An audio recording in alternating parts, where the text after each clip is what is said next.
My father tak smoke, my adik pun tak smoke. So why not I nak pasangan I tak smoke juga? Okey lah, bagus lah tu. Tapi betul ke nak pasangan yang tak smoke? Ramai je lelaki-lelaki kat luar sana yang handsome tapi hisap rokok. Cuba kalau yang handsome datang kat kau pilih ke tak? Kau dah tak peduli dah hisap rokok tak?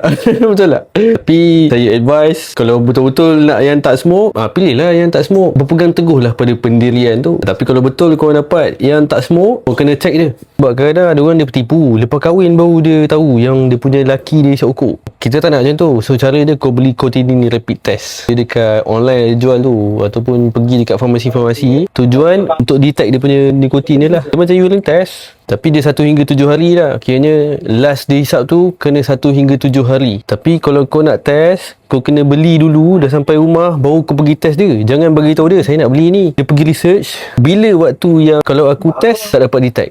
Tiba-tiba dia tahu 1 hingga 7 hari. Okey lah, 1 hingga 7 hari tak hisap rokok. Punya nak covernya pasal orang sanggup tau 1 hingga 7 hari tak hisap rokok. Beli, kau pergi test terus, tak payah bagi tahu je.